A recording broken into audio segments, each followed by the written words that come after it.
Hi everybody, it's Miss Brody coming to you again with a fantasy lesson entitled Beware, Characters and Places Are Not Always What They Seem.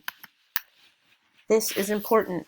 If you have not listened to the read aloud of The Lion, the Witch, and the Wardrobe, the first two chapters, please stop and go and listen to them now before listening to the rest of this teaching video.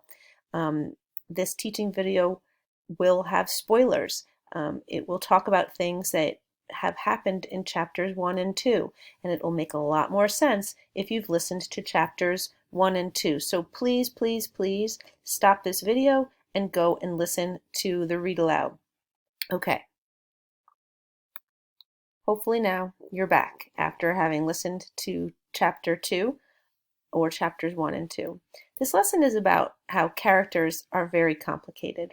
And hopefully you recognize the two witches on this slide so far. You have Glinda the Good Witch in the top right, and then you have the Wicked Witch of the West. They're from The Wizard of Oz, one of my all-time favorite movies, and it's also an amazing book. These characters are not actually very complicated. Glinda is the Good Witch, and she is good through and through. And the Wicked Witch of the West, well, she's evil all the time. But we're going to be talking about how most of the time in books that you're reading, especially if you're starting to read books that are truly at a fifth grade level, that your characters are going to become more and more complicated. That just like people, characters in books don't behave or act one way all of the time. And again, Glinda and the Wicked Witch are exceptions to the rule, and you will find exceptions, but we want to be on the lookout for complicated characters. We want to push ourselves as we read, and we want to think about these complicated characters. And we're asking ourselves, why? Why do characters behave the way they do? We want to think about the reasons for their behaviors and how they might act one way one day and a different way another day, and their motivations. That means what's driving the way they behave.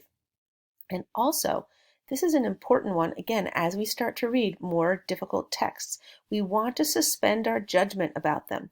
That means don't make up your mind too quickly if a character is good or evil, kind or cruel. Because as our books get more complicated and our characters get more complicated, sometimes characters are not what they originally appear. And the best example I have for this, not to give too much of a spoiler if you haven't either read the Harry Potter series or seen the Harry Potter movies, but the character of Snape is not as one-dimensional as you might think when we meet him. In book 1, Snape is definitely feels like the bad guy, but we learn that he's much more complicated than that, and we can ask ourselves, why does Snape behave the way he does? We might not actually find out the answers to that all the way until book 6 or 7, but it's important for us to kind of understand that we can't make our mind up too quickly about a character, about whether or not they're good or evil. And we definitely want to think to ourselves when characters are acting in a good or evil way. Why? Why do they behave the way they do? And as we read fantasy books, we should also notice that even the places can be complicated, that our world of Narnia is not the way it seems, that on the left we seem to have a normal wardrobe in a fancy house in England, and then we have Lucy entering the world of Narnia and meeting the fawn, very different than what we might have expected.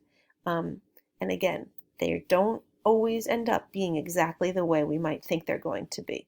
So this is just a reminder that as readers, we want to keep our eyes and ears open as we're reading to think what the different places are.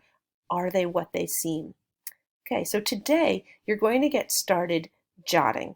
That you should have a great book that you're really excited to read, and we're going to review what it means to really do some good jotting, to gather evidence to support your thinking as you describe your complicated characters and setting. So I'm going to pull up a sample of what this looks like. And my sample, again, and the reason why I wanted you to have listened to the read aloud before this is it gives away a little bit things that happened in chapter 2, which you should have listened to already.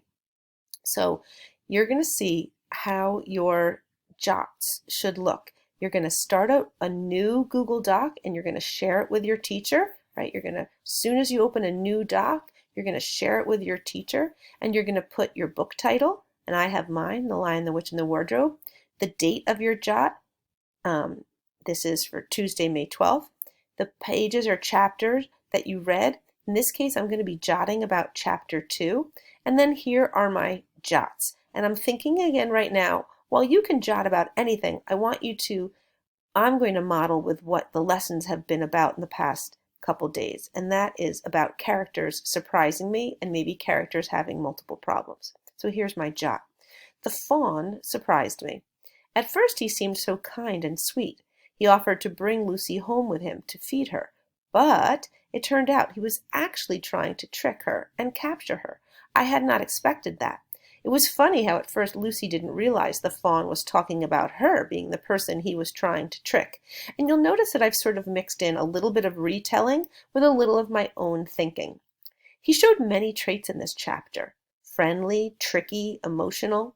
And I'm also going to add some evidence. He was crying and sobbing so much and felt so guilty. That's another trait. He admitted that he didn't know what humans were like, and once he realized they were kind, he realized he couldn't give them to the witch. He ended up being mostly kind and protective as he let Lucy go. And I put that word protective in italics because it was a word that sort of I just didn't feel like kind was the right word. And I pushed myself to think of a more specific word to describe him, not just nice or sad or happy, but I came up with the word protective, that he was protecting Lucy when he let her go back to her world. And now I'm going to talk a little bit about the place also being complicated.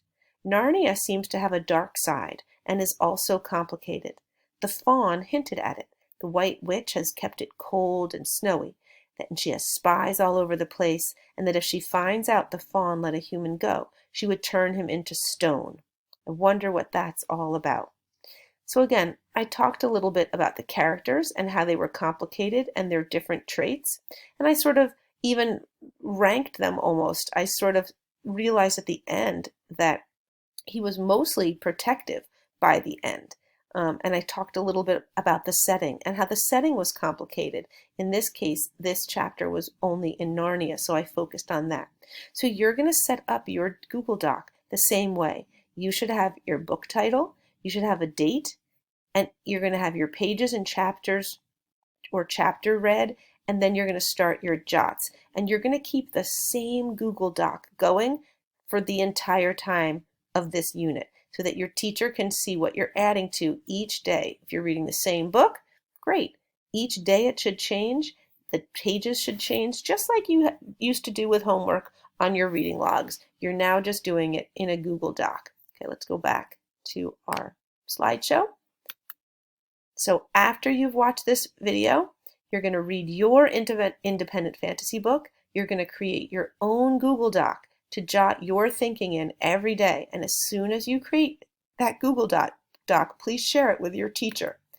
So get reading and get jotting. See you tomorrow.